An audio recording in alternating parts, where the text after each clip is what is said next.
You sit in a dark room at midnight, scrolling through images on a glowing screen, or flipping the yellowed pages of a history book. You look at photographs of people from 100 years ago, stiff in their wool suits, or woodcut prints of medieval peasants and muddy villages, and a strange feeling of quiet superiority washes over you. You tell yourself a comforting story. You assume that history is a straight upward slope from darkness into light, and that you happen to be standing at the absolute peak of human clarity. The writer C.S. Lewis called this chronological snobbery. We routinely picture the early Middle Ages as a 500-year wasteland of unwashed peasants and intellectual decay. Yet medieval engineers invented the heavy plow, triggering a massive agricultural population boom.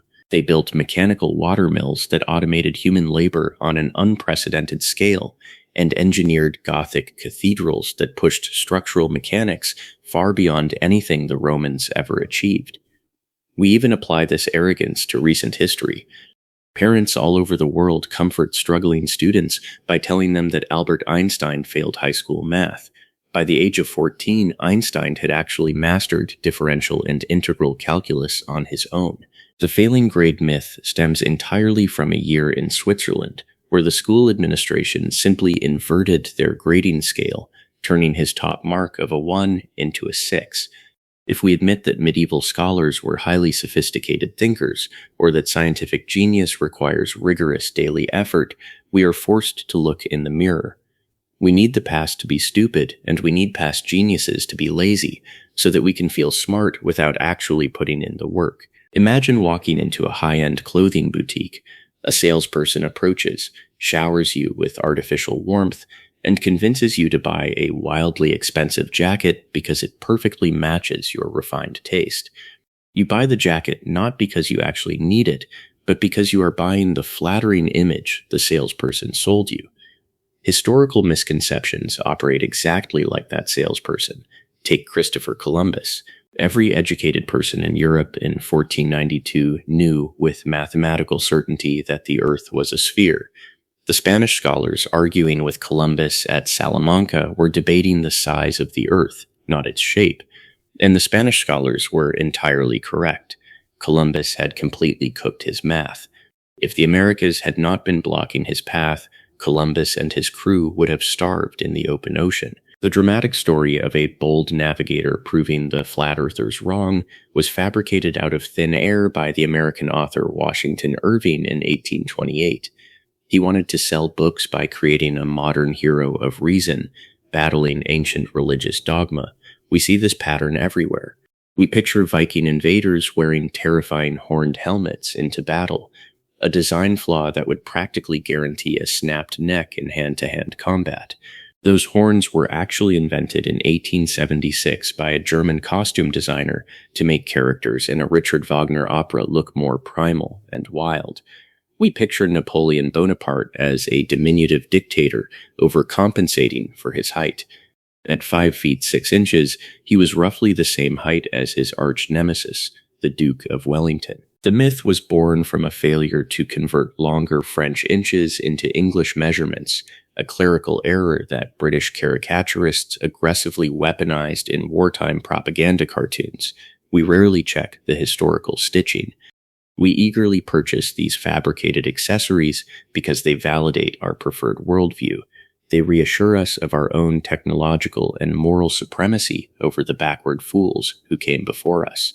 The psychologist Carl Jung warned about the human shadow, our collective refusal to integrate our own capacity for self-delusion, failure, and cruelty. Instead of owning those traits, we project them outward, creating external monsters out of historical figures. When a complex societal system collapses, we demand a simple villain.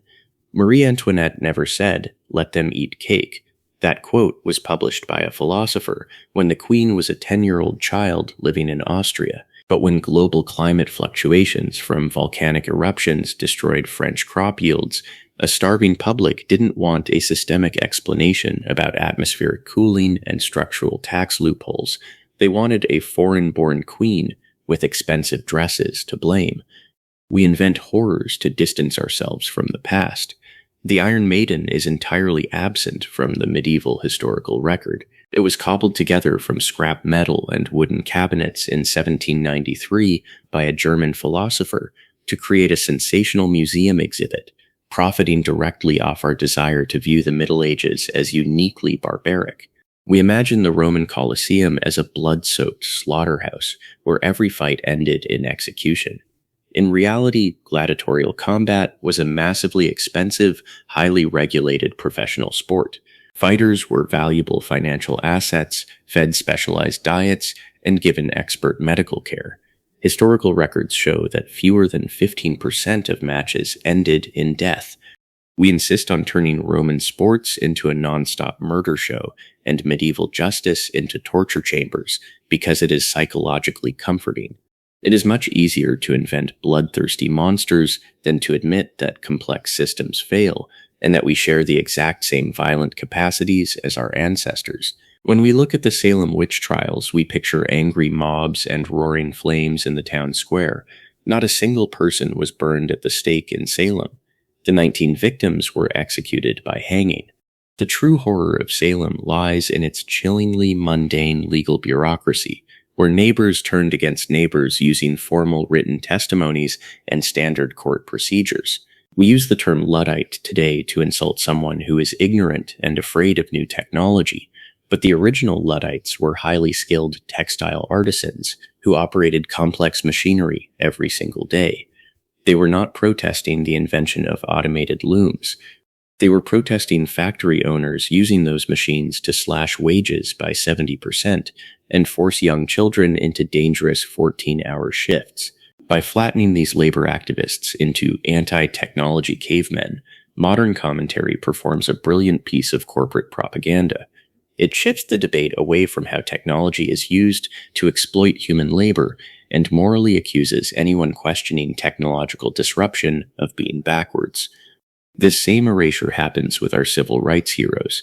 We are taught that Rosa Parks refused to give up her bus seat simply because her feet were tired after a long day of work. She was actually a highly trained, seasoned political strategist. She had served as the secretary of the local NAACP chapter for 12 years. Just months before her arrest, she had completed specialized training in nonviolent civil disobedience at the interracial Highlander Folk School. Her refusal to stand was a calculated, deliberate strike, waiting for the right legal test case. Why do we reduce a brilliant political tactician to a tired seamstress? Because a tired seamstress is safe, passive, and non-threatening. Flattening history into fables about passive victims or ignorant fools shields society from having to confront the uncomfortable, highly organized realities of state-sanctioned violence and labor exploitation. Popular history operates exactly like a movie trailer. It gives us 2-minute highlights of clear heroes, unambiguous villains, and dramatic speeches. Real history is the full, unedited 3-hour film, long stretches of economic gridlock, messy compromises, moral ambiguity, and people making terrible decisions based on incomplete information. The Roman Emperor Marcus Aurelius wrote that, if you look back over the changing empires of the past, you can foresee the future, because it is impossible to step outside the rhythm of things. Human nature has not moved a single millimeter in 5,000 years. The Roman senator worrying about currency debasement, the 19th century weaver worrying about automation, and the modern worker staring at an AI prompt are running the exact same human operating system. We carry a dangerous, unstated belief that because we have high-speed internet, satellites, and quantum computers, we are somehow exempt from this rhythm. We think our data protects us from the catastrophic social manias and economic bubbles that destroyed previous civilizations. That framing is fatal. History is an open book of conditional choices. The societies that collapse are precisely the ones that refuse to examine their own foundational myths, trading uncomfortable reality for flattering fairy tales. The person who spends their life running across open fields chasing butterflies usually ends up exhausted, empty-handed, and scratched by thorns. But the person who stops chasing and builds a rich, fertile garden finds that the butterflies naturally come to them. Chasing superficial historical trivia is running after butterflies. Cultivating patience, double-checking source materials, and embracing nuance is planting a garden. The singer Leonard Cohen famously wrote, "There is a crack in everything. That's how the light gets in." The historical misconceptions we cling to are those cracks. We have to stop demanding that the world be simple. We have to be willing to test the stitching of every comforting narrative we are handed, and actively interrogate the stories we tell ourselves when we are alone in the dark. When you let the false myths shatter, you do not lose your connection to the past. By finally seeing history as the unsettling, beautiful, messy landscape it really is, you can finally begin to see yourself clearly.